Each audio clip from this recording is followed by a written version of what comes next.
A água é o líquido da vida. No vídeo de hoje, veremos curiosidades sobre a água, tanto no corpo humano quanto na natureza.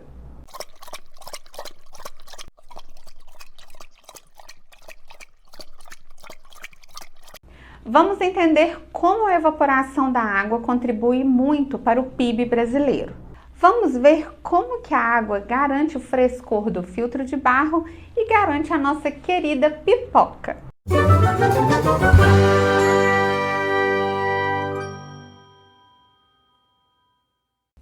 Olá, eu sou a professora bióloga Ellen Santos. Você sabia que eliminamos em média 1,5 litro de xixi por dia?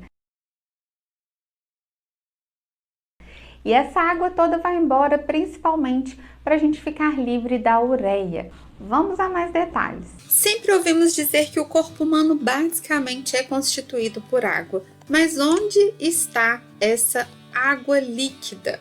Sendo que somos sólidos? É uma das perguntas que eu mais escuto. Na verdade, a água está presente dentro das nossas células, constituindo 70% das células humanas lá no citoplasma. E também pode ser presente, por exemplo, no sangue. A quantidade de água dentro dos corpos humanos vai oscilar conforme a idade. Os bebês, por exemplo, podem ter 80% de água constituindo seus corpos, enquanto os idosos apresentam uma perca de água com o envelhecimento, tendo até 50% de seus corpos formados por água. A média é entre 65% a 70% do corpo formado por esse importante líquido da vida. O cérebro e os músculos apresentam células que exigem grande quantidade de água nos seus citoplasmas para que ocorra o metabolismo. Assim, quando a gente estimula os músculos, a fibra muscular, que é a célula do músculo, tende a acumular um pouquinho mais de água para que o metabolismo dela dê conta aí dos estímulos que você anda dando com a atividade física. Por isso, quando a gente inicia uma atividade física, os músculos se incham um pouquinho. O cérebro é um dos órgãos que mais nos deixam sinais dos danos que a desidratação pode trazer. Nós apresentamos dor de cabeça. Os neurônios precisam muito de água. E quando a gente não toma água, ou quando a gente desidrata, por exemplo, pela ingestão de bebidas alcoólicas que atuam nos rins, fazendo com que a gente elimine mais água na urina, nós temos dores de cabeça. E por isso devemos sempre manter o corpo hidratado ou tomar um pouco mais de água caso a cabeça comece a doer.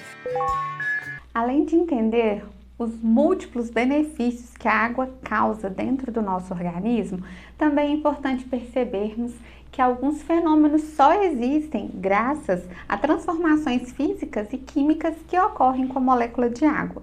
O frescor do nosso queridíssimo e brasileiríssimo filtro de barro é um desses detalhes. O filtro de barro apresenta microporos em todo o seu corpinho.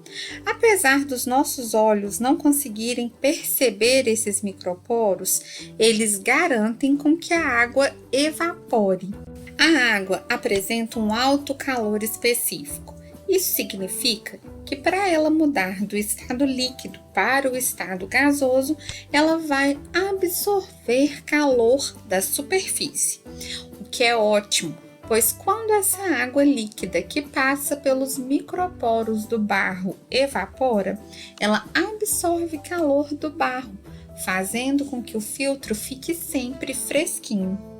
Os filtros de barro, além de conseguirem manter a água cerca de 5 graus a menos do que a água do ambiente, também são capazes de filtrar parasitas, são capazes de reter o cloro, o ferro, o alumínio e por isso foram eleitos um dos melhores filtros do mundo.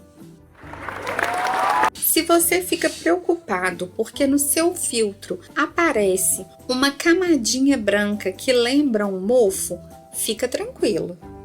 O Instituto de Química da Universidade Federal do Rio de Janeiro nos explica que isso não é mofo. Na verdade, esses são os sais minerais que estavam na água. Como ela evaporou, ela deixou na superfície os sais minerais contidos nela do lado de fora do filtro. Esse fenômeno é chamado de eflorescência e basta limpar o seu filtro com um paninho úmido ou com a própria mão, não utilizando sabão. Pipoca doce, pipoca salgada, pipoca com bacon ou com caramelo, enfim, nós amamos a pipoca. Mas, professora Ellen, é graças à evaporação da água também? Com certeza! Vem que eu te explico. O que faz a pipoca estourar? Quando colocamos o milho para que ele vire pipoca dentro da panela ou do micro-ondas e fornecemos a esse milho calor, duas coisas ocorrem. A água que está dentro do milho começa a entrar em ebulição e as moléculas de amido, que são a reserva de açúcar dos vegetais e que estão presentes em grande quantidade dentro do milho da pipoca, começam a passar de um estado sólido para um estado gelatinoso. De repente, a pressão exercida pelo amido mais o vapor de água estoura e rompe a casca do milho. E quando a casca dura do milho é rompida, voilá! A água evapora e o amido sai, voltando para o estado sólido, mas formando a parte branquinha que a gente adora comer. Assim, podemos atribuir a evaporação da água à nossa querida refeição que sempre nos acompanha num bom filme. Como última curiosidade importantíssima da água, nesse vídeo eu trago a você uma explicação do porquê que a evaporação da água garante o PIB brasileiro, principalmente a parte do PIB relacionada à agricultura e também o nosso bem-estar com a utilização de água em hidrelétricas e no encanamento das nossas casas. As plantas perdem muita água para a atmosfera. Como? Pela evaporação da água que absorvem das raízes. Essa evaporação ocorre principalmente pela folha. Estima-se que 20 bilhões de toneladas de água saem da floresta amazônica para a atmosfera diariamente, devido principalmente às árvores. Parte dessa umidade é transportada para longe da floresta, chegando na região centro-oeste e sudeste do Brasil. O professor Antônio Donato Nobre, do Instituto Nacional de Pesquisas Espaciais, explica que essa grande umidade é transportada pelas correntes de vento e é chamada de rios voadores. Esses rios de vapor saem da floresta amazônica, vão em direção a São Paulo, por exemplo, Mato Grosso, garantindo as chuvas.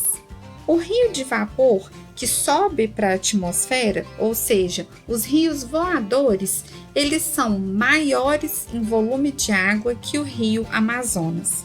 Entre a região de São Paulo, Cuiabá, entre os Andes e Buenos Aires, há a possibilidade de um ambiente mais úmido graças a esses rios voadores. Nas mesmas latitudes médias dessas regiões que eu citei, ao longo do planeta Terra, nós vamos encontrar apenas deserto, mas na América do Sul existe regiões úmidas que dão para o plantio e para nascentes.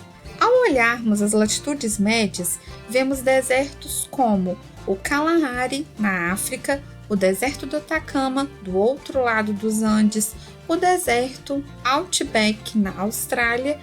Dessa forma, devido à evaporação da água, temos uma riqueza muito grande nessa região, se comparada às outras partes do mundo de latitudes médias.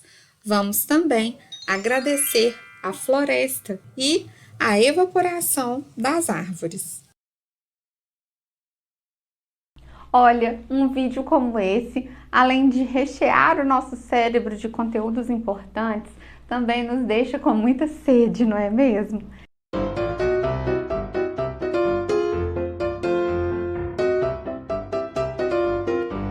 eu te convido a se inscrever no meu Universo Biológico se você gostou desse tipo de conteúdo. Eu leio todos os comentários com muito carinho e desde já eu já te agradeço pelo apoio ao meu trabalho aqui no YouTube. Bom, aqui do lado eu vou deixar 2 vídeos sobre curiosidades, um sobre os mamíferos marsupiais e outro sobre o fofíssimo koala, para você se divertir enquanto aprende. Eu sou a professora Ellen Santos, muito obrigada por ter chegado até aqui no vídeo. Te vejo terça que vem às 19 horas. Tchau!